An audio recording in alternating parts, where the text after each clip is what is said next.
you have a woman with you that says no, no, no, every single day. Something is wrong. There is a problem, and it's not a problem about roles. With who? Oh, I have my responsibility. I need to pay the bill.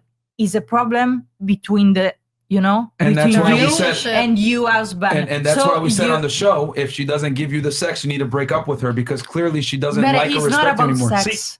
It's not about sex. For men, it is always about sex. Probably for the woman, it's not about sex. It's something else. It is. No, but see, once again, right? Men don't leverage their responsibilities against you.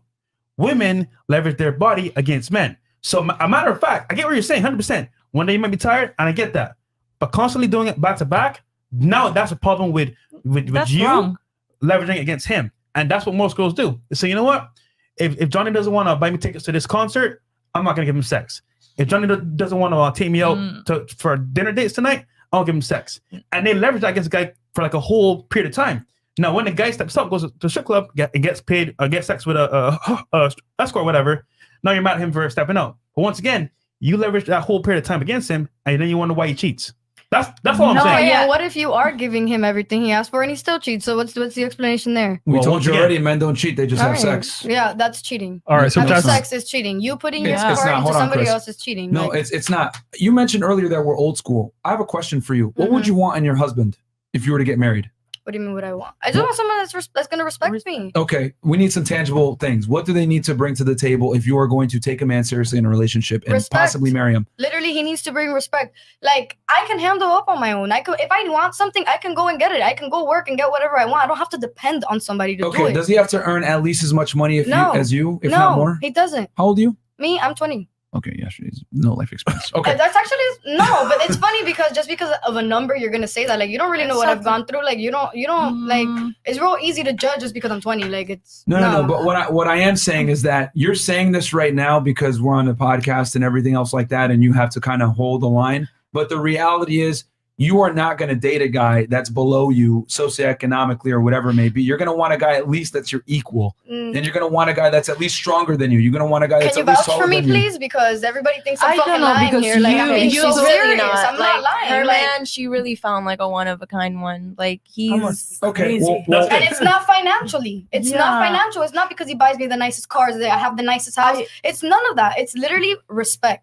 He literally respects me. He's super respectful. But did you not say earlier that you were in a relationship with a guy and you have a Bentley right now? No, that was my ex. I said that if you could rewind, I said my ex. Yeah. But hold on. Which even goes more to show I had the Bentley and all the nice stuff, and I still left it for somebody that's my equal or under. Like, it doesn't matter because he respects me and the Bentley guy didn't. Yeah, but the point is that you made a decision to be with a man that had some means, correct? But you left him because he didn't respect you, right? Not because he didn't respect me, but yes. Okay. It was your choice. So, what was my choice? The man you chose. Yeah. Yeah. So the point I'm trying to make is you're saying that you guys are old school, right? Like, I guess you want to say traditional. But what I am saying is that women tend to look for traditional things in men, right? You got to speak right into it. Right into it. Trey's frustrated. Trey's tight. It's like talking to the goddamn mic. Yeah, I thought he was like speaking to the mic. Yeah. So yeah. Basically, you're saying that we want we're old school, whatever. Women want traditional men too. You want a guy that makes more money than you. You want a guy that's taller than you. You want a guy that's stronger than you. You want a guy to protect you. Whatever. The problem is that women want traditional men, but they don't want to be traditional women. Let's keep it a stack. You guys want to be modern when it suits you, but then you want to be traditional when it suits you. You want a guy to be a respectful, traditional man, right? I'm with him because he respects me. What traditional characteristic, right? What does it mean to you? Can you let me finish? Sorry. Right? But at the same time, you're saying, well, I don't want to adhere to traditional roles. I don't want to give him bedroom fun when he needs it or whatever it may be. I want to go something else. Yeah. The problem is this, ladies, and this is the trend that we've been trying to kind of have tonight. With modern women, a lot of the time, they want a traditional man, but they don't want to necessarily be traditional women. They want to be modern women. They want to be career women, make money. I don't need a man's money, blah, blah, blah, all this other stuff. But you can say these social constructs that are politically correct, that I'm equal and all this other stuff, but women don't want their equal, man. They want a guy that's higher than them. That's just, you guys are hardwired to be that way. That's why you dated a guy that had a Bentley for a bit, even though he disrespected you, because you understood on some primal level in the back of your mind, this guy is higher status. I'm willing to tolerate this disrespect to some degree because this man is higher status than I am. At some point, you had a breaking point. Said, "Fuck it, I don't want to be with him no more." But the point is that attraction isn't a choice. Is what I'm trying to say. You know what I'm saying? And yeah, it is what it is. It's just that female roles are negotiable. Male roles are static. You had something? What does it mean for you being a traditional woman? Like, you need to serve your man. Period. That is exactly why my last relationship ended, because you guys don't like, okay, you guys want to just be materialistic and bring nothing else to the table, but then expect her to clean for you, cook for you, do this for you, do that for you, do this. Just because you're paying for something, like, tell me you don't want to pay for it anymore and I'll pay for it. If that's going to make you like get off that cloud. Well, here's the thing. It's that men have to bring tangible assets to a relationship, whereas women don't. Hold on, Myron. Let me just say one thing. I think the problem they're having is a big semantics argument. They don't like the fact that that would be held over them, that they have to do those things. Because and if you ask her, I'm pretty sure she would not be a man where she would not be with a man that she didn't have to work at all. Meaning that she had to rely 100% on his finances to live. They would not want a man like that because they know at that point he would control everything, and they don't like that fact. So it's a big semantic argument with them, which they don't want a guy having even a slight bit of power over them. They still want the choice. They still want to come in and say, hey, well, if I don't want to, I don't want to. But what they not realizing, if it's a top guy, the guy you always wanted, the guy who's doing all these things for you, if the only thing he's truly asking for you is sex, they don't like being diminished to just that. And that's where the big semantics argument comes at with them. Well said. No, I get it. But unfortunately, like a woman's primary role with a man is, you know, to nurture the family, bring children, and to give sexual access. You know what I'm saying? That's why men will fight wars over sexual access. You had something? When I think of the word traditional, I think of before the times when women had rights and they couldn't leave the men who were cheating on them. Yep. That's what I think of. You had to do whatever he said. You had to do that. You didn't have an option. And if you did, you were out in the street and you had nothing because you couldn't work. You couldn't do anything. That was your sole job. We are now in a time period where that is not how things operate anymore. Things have changed, definitely. 100%. Hold on. Before we finish that video, though, let's keep it a stack, though. Since the feminist movement, right, women have reported higher and higher rates of unhappiness. So as women have become more and more free, there's statistical data to show this as well.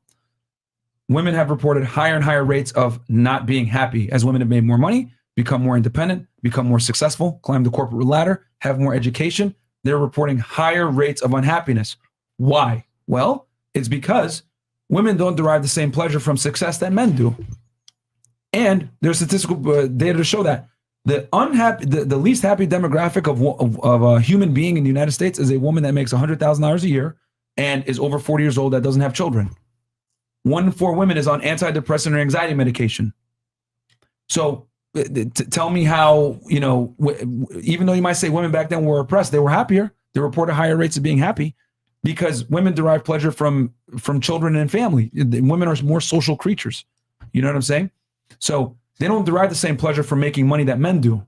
They're told that lie, but a lot of career women, as soon as they have a kid, fuck that. I want to go and deal with my child. And also this generation alone is going to have more single women dying alone with cats and dogs than any other generation before, because once again, they're leaving prematurely because obviously treatment isn't well. I get that part, but now they're going to be single with nobody versus back in the day, like my grandparents, 70 years together.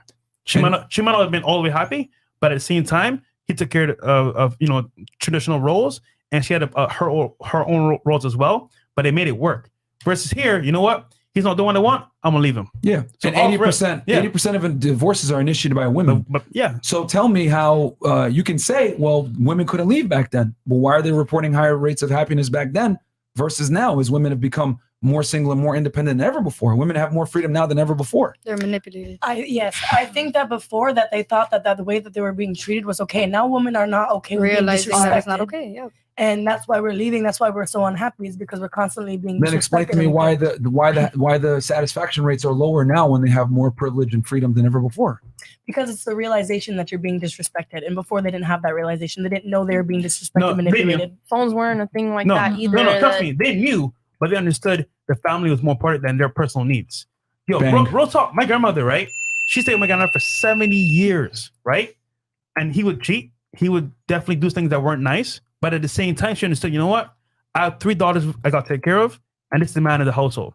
And look, at the end of the day, was he right all the time? I'm going to say no. But at the same time, he made sure that the bills are paid, never late, went on vacations, took care of the whole family, and that kept us together. But nowadays, a guy isn't doing what I want.